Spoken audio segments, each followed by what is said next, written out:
How's it going, guys? Jam here, and in this video we'll be taking a look at a preview of my Spellsword build in the MMO New World. The reason why this is a preview is because this is the closed beta, so things are likely to change from now until the official release of the game at the end of August. Also, I haven't maxed out all my abilities, I haven't maxed out my gear, I don't know the best passive combinations at this time because I only been playing for a short amount of time.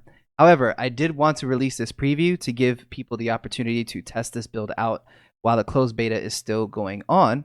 When the official game releases at the end of August, then I will delve deeper into it and review more stuff. But this is just a preview. This is more so to give you the idea of how the build is going to play, to show you how the combat is, to show you what abilities we'll be using, and who knows, maybe you guys will have some input as to how I can make the build better, or maybe put your flair on it. So with that being said, let's go ahead and take a look at some quick combat, and then we'll get into the details. This build mainly focuses on dealing damage from afar with our main weapon, the Ice Gauntlet, crowd controlling your enemies, and finishing off your opponents with our melee weapon, the Rapier. The Rapier can be used defensively and to give yourself some space to switch back to the Ice Gauntlet. I really like this build because it's flexible, it does really good single target damage, and can be used in multiple target situations. This build is also challenging and punishing, as a lot of the abilities require good timing and lining up the shots.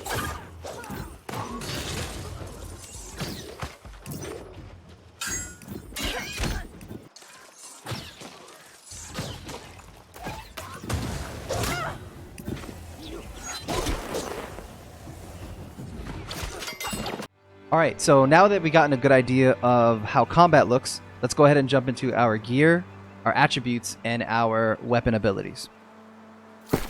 So for gear, I like to do a mix of medium and light armor. Reason being is that yes, we're primarily casting from a distance, but once that enemy closes in, we're switching to our melee weapon, and we're going to be taking some hits every now and then. So the medium armor is really going to help absorb some of that damage. Now, even though I'm combining the armor, I'm still trying to stay in the light category, so I get a 20% boost to damage.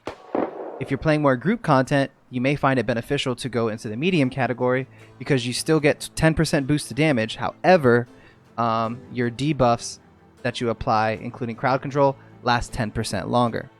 So that may be beneficial for group content. But for this particular build, in this scenario, I'm going to go with the light category, where I'll get a permanent 20% bonus to my damage.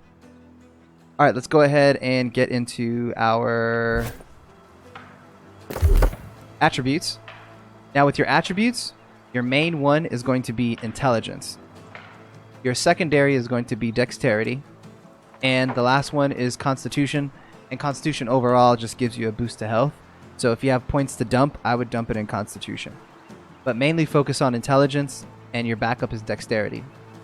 The reason we're focusing on intelligence is because our Ice Gauntlet scales with intelligence. So the more intelligence you have, the more damage your Ice Gauntlet abilities and attacks do. Now our secondary weapon, which is our Rapier, if I'm pronouncing that correctly, I feel like I'm overdoing it, the pronunciation. But this weapon scales with dexterity and intelligence, so that's why we're putting some points into dexterity as well. But for the most part, we can use almost all intelligence, next up dexterity, and dump a little bit in constitution for some health. Alright, so let's Alright, now let's go ahead and get into our weapon abilities. So let's go with the ice. Let's review the Ice Gauntlet first. Now the Ice Gauntlet has two trees, Ice Tempest and Builder. Our main tree is going to be Ice Tempest, but we're also going to take an ability from the Builder tree, which is our Ice Shower. And I'll go over that in a moment. We're going to recover the Ice Tempest first. So our main ability is going to be Ice Spikes. This creates a trail of ice that shoots out 8 meters. When it gets to the end of the 8 meters, a giant pillar of ice pops up and does major amount of damage. Now this one is tricky. It's punishing because it's easy to miss time or miss this ability. And that's what I like about this build. It's not too easy. It's a bit challenging when it comes to timing. This next ability here is Ice Storm. This is our AoE ability, or Area of Effect ability. It pretty much summons a blizzard, and enemies caught in that blizzard take a certain amount of damage, 17% weapon damage, every 0.25 seconds.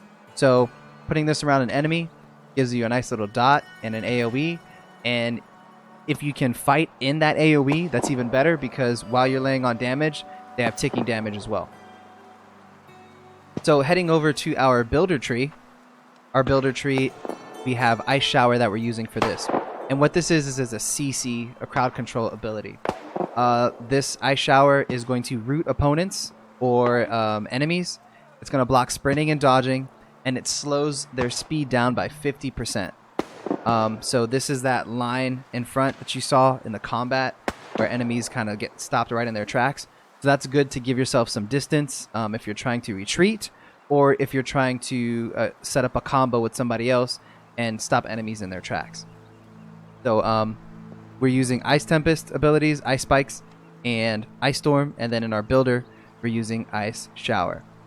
Now, this is a preview build, so I don't have all of the abilities unlocked to go into our passives, but hopefully, well, not hopefully, once the game is released fully, I'll be able to go in more detail on how these passives work with your Ice Gauntlet and your secondary weapon, which in this case is our Rapier. Okay, let's go over to our Rapier. Man, I feel so weird saying that. Okay, so for this one, I chose all the abilities in our Grace tree. And the reason why is I kind of wanted to fit the lore of the Spellsword, and, you know, mostly using your magical abilities, but also being, you know, really skilled with your melee weapon. So in this case, the Grace tree fit very well because it was more defensive, and it had abilities that would give me some space to where I can switch back to my Gauntlet and start using my Gauntlet again. Those abilities are Evade, which is that kind of like a small teleport, but you sidestep in the direction that you're going, and it makes you invulnerable very shortly after, momentarily. Then you have your, I think it's called Fletch or Fleche. I don't know the correct pronunciation, but this is what propels you forward. So this is an attack to close the gap. So this is really good to use, you know, if you're down on mana, then you can use this to get back into the fight. You can also use this to escape enemies, as it propels you a decent amount of a distance. And then our last ability in this tree is Riposte. Repo. Man, I really suck with these French pronunciations. Anyway, this is going to put you in a defensive stance, and if you time it correctly, I think it only does it for 1 second. If you time it correctly, it's going to counterattack and stun the enemy, and then you'll be able to either follow up with an attack, or you can use your Evade to step back and then whip out your Ice Gauntlet and then use an ability from there. So again, it's really defensive. It's used to stun your enemy, give you some space, and close down the gap.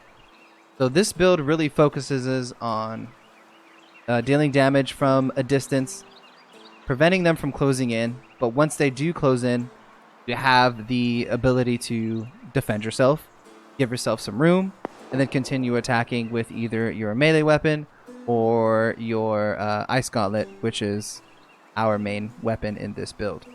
So, with that being said, let's step over to combat, and let's do a little breakdown on combat.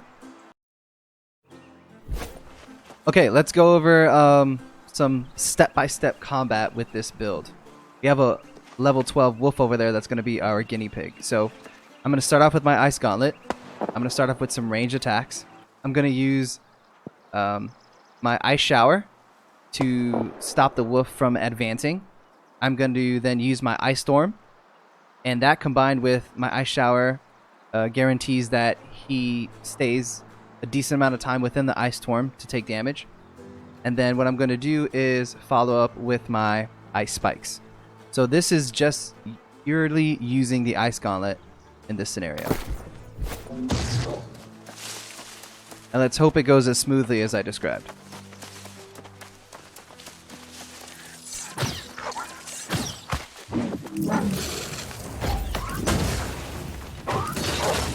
Oh, see? Timing. Man, I missed it.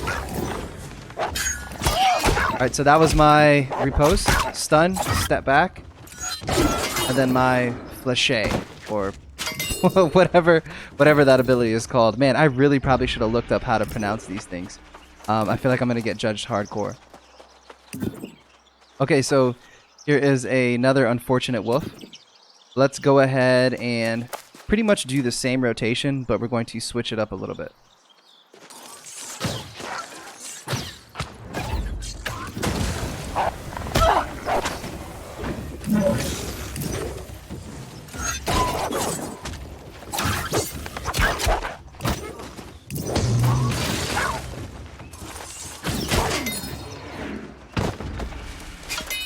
Okay, so for that one, instead of creating an area of effect where I placed the after I placed my my ice shower, I created the area effect first and then placed my ice shower and kind of stayed in there and fought a bit, and that made sure that I got the maximum damage with my ice storm.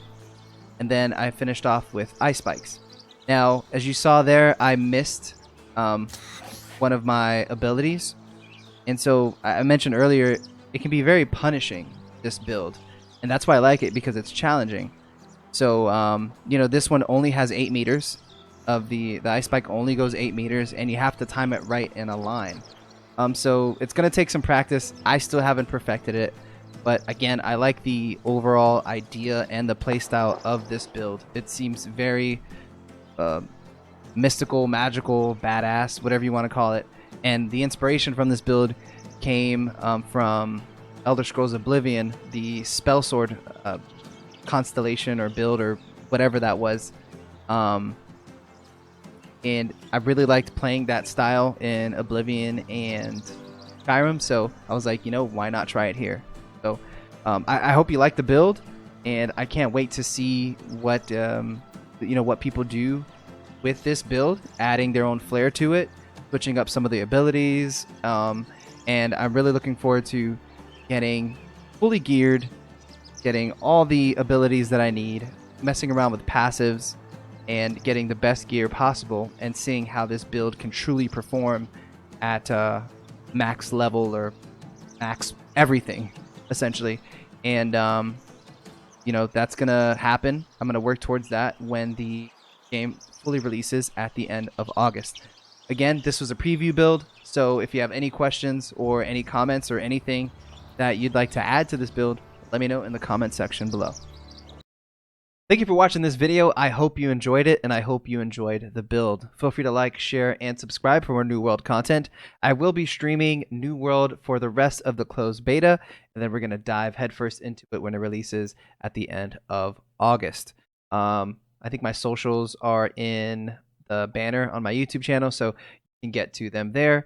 You can catch my streams on twitch.tv/jaymhits. That's JAYMHITS. I will see you guys next time. And hopefully, I'll see you in Eternum.